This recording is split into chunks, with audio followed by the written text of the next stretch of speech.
Hello and I welcome you all to the YouTube channel the तैयारी room.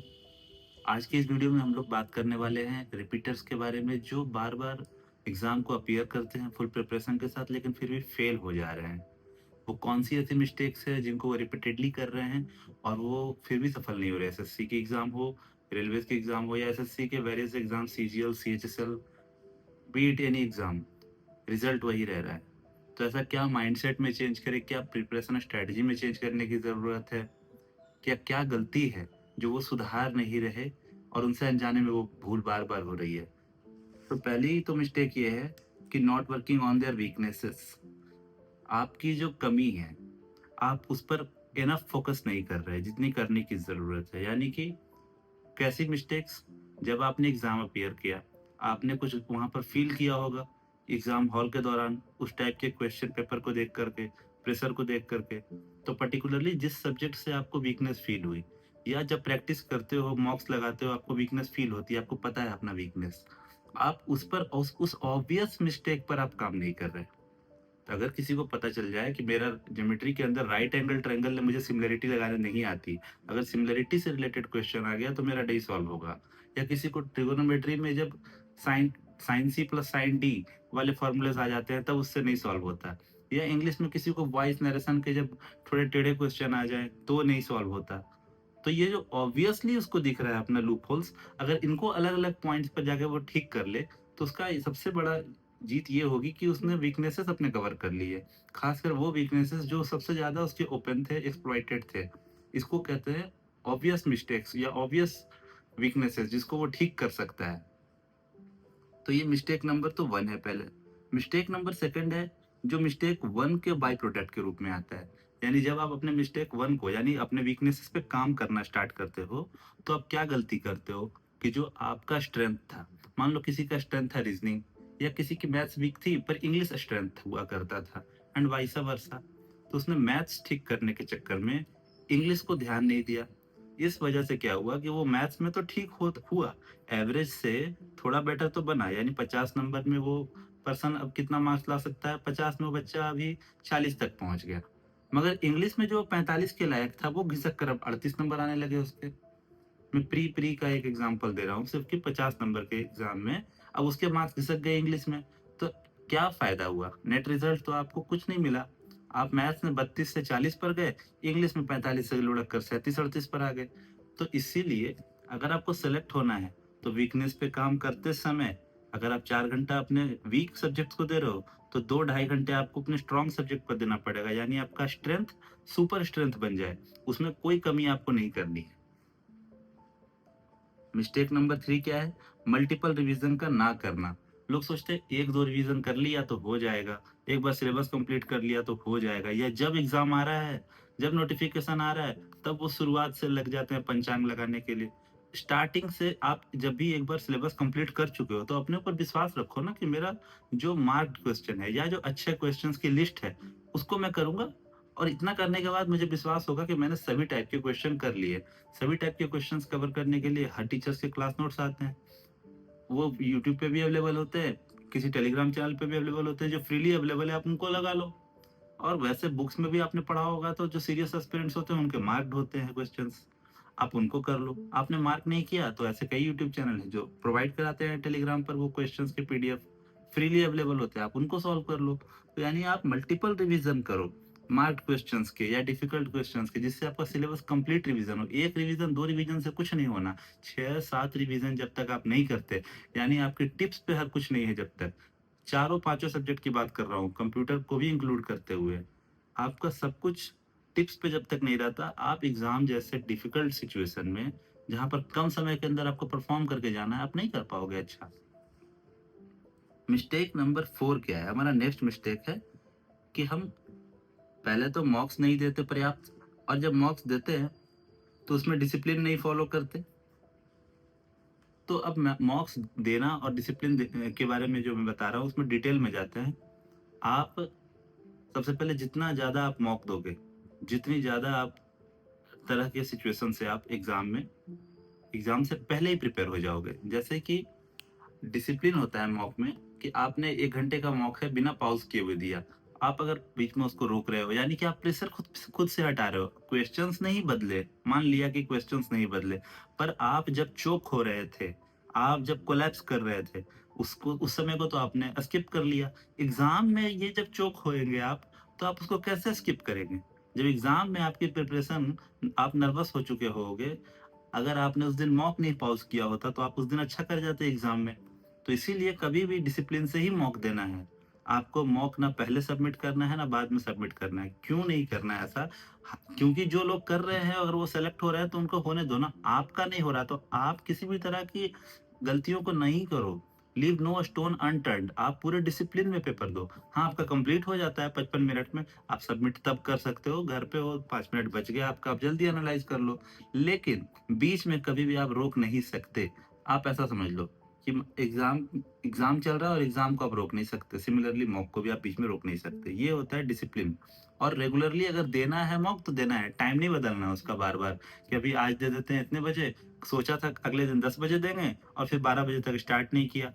तो जिस time पर सोचा है उस टाइम पर दो। हालाँकि किसी कारणवश आपने अगर मॉक नहीं अपीयर किया, नहीं अटेम्प्ट कर पाए, तो अगर उस दिन का प्रॉमिस है आपका मॉक का, तो उस दिन जिस समय भी टाइम मिलता है तब दो, या नेक्स्ट डे दो। अपने कमिटमेंट को पूरा करो, क्योंकि कुछ ना करने से बेटर है कुछ कर लेना। आप जितना ज़्यादा मॉक देते हो, उससे ज़्यादा आपको एक चीज़ सीखने को मिलती है फिर, कि आप अलग-अलग सर्कमस्टांसेस में सीखते हो प्रिपरेशन करने के लिए। कभी आपने दिन में दे दिया, कभी सुबह में आपने मॉक टेस्ट लगा लिए, कभी आपने दोपहर में लगाया, कभी बाहर से आने के बाद गर्मी में दे दिया, या कभी आपने ऐसा सोचा होगा कि आप टेंशन में हो, ऑलरेडी परेशान हो रिजल्ट को लेकर, किसी बात को लेकर, और आपने मॉक लगाया। आपने हर तरह का सिचुएशन को जो अपने सामने रख लिया, और आपने बार-बार मॉक परफ़ॉर्म किया। तो कभी 120 नंबर आएँगे 150 में, 200 में, कभी आपके उसमें 100 नंबर बनेंगे, कभी 150 बनेंगे, कभी 170 बनेंगे। जो भी आपका दिन हो, आपने तो मॉक दिया ना, तो यानी कि आपने हर तरह की ट्रेनिंग कर ली। ट्रेनिंग आपकी इतनी तरह के सॉइल में हो गई, इतनी मिट्टी में आपने कूद लिया, खेल लिया, कि अब एग्ज़ाम आपके लिए उन्हीं में से कोई एक डे होगा और आप कर जाओगे अच्छा, क्योंकि आपके पास अब परफ़ॉर्मेंस का प्रेशर नहीं है, क्योंकि आपने ये सारे सिचुएशंस पहले देख रखे हैं। मिस्टेक नंबर 5 जो मॉक लगाने के बाद फिर होता है, कि आप इसको एनालाइज़ नहीं कर रहे हो, या तो आपके पास प्रॉपर रिवीजन का उसमें कोई कांसेप्ट आपने नहीं बना रखा है। यानी कि आप उतने ही अच्छे या बुरे हो, जितना अच्छा आपका सिस्टम है। आपने क्या सिस्टम बना रखा है प्रिपरेशन का, कि आपने मॉक दिया, मॉक के बाद उसको एनालिसिस करना होता है।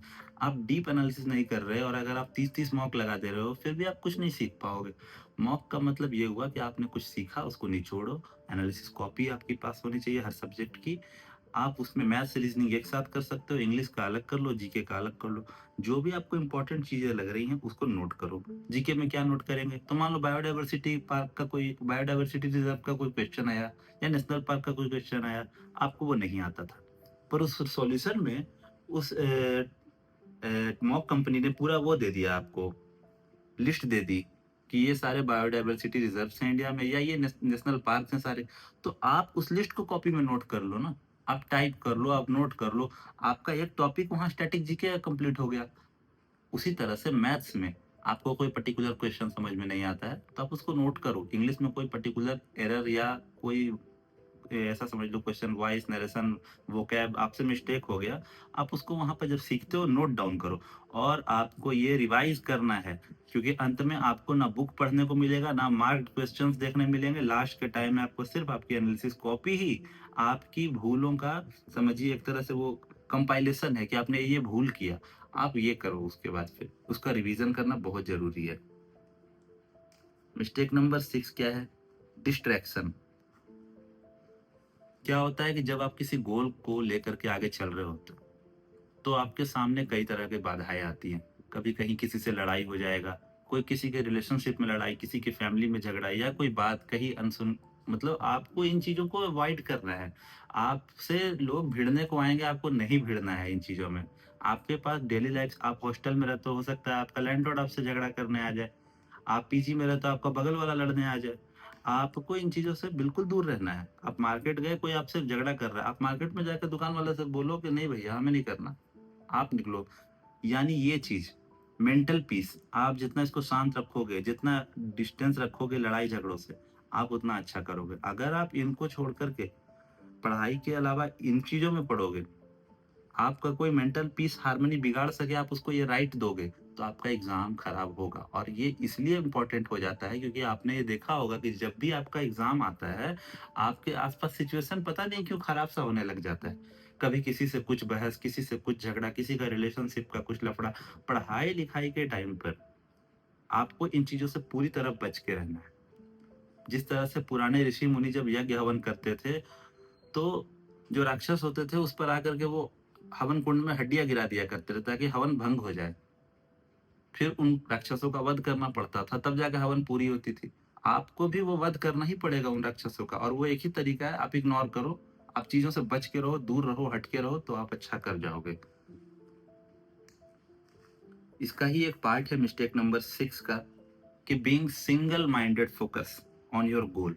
यानी कि आपका एक लक्ष्य है, एक एग्जाम, एसएससी सीजीएल या एसएससी का प्रिपरेशन, तो आप एसएससी के प्रिपरेशन में 10 जगह दिमाग नहीं लगाएंगे। आप फॉर्म 20 जगह भर दो, कोई बात नहीं। प्रिपरेशन आपकी एक जगह की होनी चाहिए। आपने रेलवे भी भर दिया, आपने यूपी पुलिस भी भर दिया, आपने सब 20 तरह के एग्जाम भर दिए, तो 20 में से 20 नहीं होगा। सब फॉर्म भरने से सब एग्जाम नहीं क्लियर होता है। एक एग्जाम के लिए 20 लेवल की तैयारी करने से वो एक एग्जाम तो क्लियर होता ही है, उसके बाई प्रोडक्ट में 3-4 और अदर्स एग्जाम क्लियर हो जाते हैं। ये है रूल। ये नहीं कि सबका फॉर्म भर दिया तो फिर कल को कुछ भी भर दो और उससे वो सेलेक्ट थोड़ी हो जाता है। तो इसीलिए आपको ये कोशिश करनी है कि सिंगल माइंडेड फोकस होना चाहिए। आपको प्रिपरेशन ऐसी करनी है कि उसके बाद आपका उस एग्जाम से रिलेटेड कोई डाउट ना छूटे। हाँ, आप पूरे सिलेबस को कोई नहीं कवर कर सकता। 100% सिलेबस में से आप 85-95% सिलेबस ही कंप्लीट करोगे। मगर उस समय भी आपका फोकस सिर्फ़ और सिर्फ़ उस पर्टिकुलर एग्ज़ाम पर होना चाहिए, और फोकस भी सिर्फ़ एग्ज़ाम पर होना चाहिए, अदर चीज़ों पर नहीं। ये सिर्फ़ अदर एग्ज़ाम से रिलेटेड नहीं था, ये अदर चीज़ों पर भी था कि जैसे किसी तरह का कोई डिस्प्यूट, कोई किसी तरह की फाइट या ट्रिवियल मैटर्स में आपका डिस्ट्रैक्शन नहीं होना चाहिए। यानी मोबाइल, सोशल मीडिया, इन सब से आपका दूरी होनी चाहिए। आपके लिए क्यों ये ज़रूरी है? लोग चलाते थे, लोग सेलेक्ट हो रहे थे, आप हो रहे थे क्या? नहीं हो रहे थे। आपको अपना रिज़ल्ट बदलना है अगर, तो आप जो करते आ रहे थे वो नहीं करना है, वरना रिज़ल्ट भी वही होगा जो होते आ रहा था। आप इस बात को समझो। आप अपने अंदर चेंज नहीं करोगे तो रिज़ल्ट में कहाँ से चेंज हो जाएगा? रिज़ल्ट तो आपके मेहनत का ही बाय प्रोडक्ट है। और एक इससे इम्पोर्टेंट बात आती है मिस्टेक नंबर 7, कि जब आप इतना प्रिपरेशन करते हो, तो प्रिपरेशन को तो आपने पूरे जी-जान से करना है, मगर एग्ज़ाम के रिज़ल्ट को सब कुछ मत मान लेना। यानी कि एग्ज़ाम के रिज़ल्ट ओरिएंटेड प्रिपरेशन मत करना। जो लोग इस एग्ज़ाम को या किसी भी एग्ज़ाम को, किसी भी चीज़ को सब कुछ मान लेते हैं कि ये मुझे मिल जाएगा तो मेरा लाइफ सेटल हो जाएगा, नहीं हुआ तो मैं खत्म, मेरा लाइफ खत्म। इसका इसका रिजल्ट का वेट कर रहे हैं, प्री के एग्जाम का डेट कर रहे हैं, आंसर की का वेट कर रहे हैं। अगर इस तरह से वेट करते रहते हैं जो लोग, तो हमेशा डिसअपॉइंटमेंट हाथ लगती है, मनोबल टूटता है। आप क्या करो कि आप साइकोलॉजी से खेलो, अपने खुद के दिमाग के।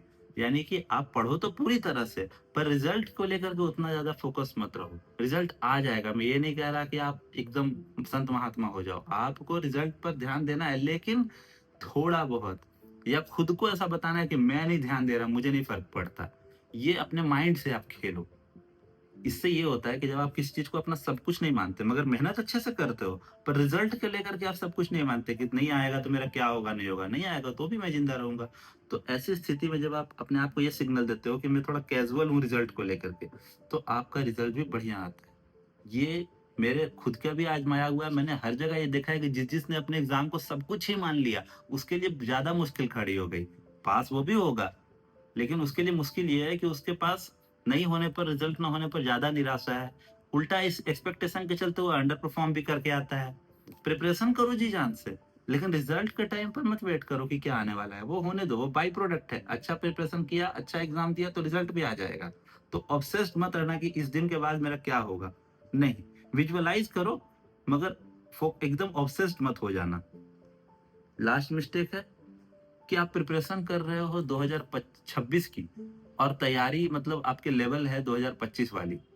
सीजीएल 2025 का प्रीवियस ईयर देख कर के आप पेपर तो सॉल्व कर रहे हो, तो जब 25 में ही 25 की ही पेपर आने हैं, तो 26 का एग्ज़ाम वो क्यों करवा रहे हैं? यानी कि आपको उनसे एक कदम आगे रहना होगा ना। आप 2026 के पेपर के लिए 2025 वाली तैयारी लेकर नहीं जाओगे, वरना हर साल 1 साल पीछे का कट ऑफ ही क्लियर करोगे। आप सुने होंगे बोलते हुए लोगों को, या खुद भी कहा होगा आपने कभी ना कभी कि यार लास्ट ईयर कट ऑफ तो 310 गए थे। मेरे मेरे 310 हैं इस बार, पर इस बार कट ऑफ ही चला गया 325। क्यों लास्ट ईयर के हिसाब से आप तैयारी कर रहे हो?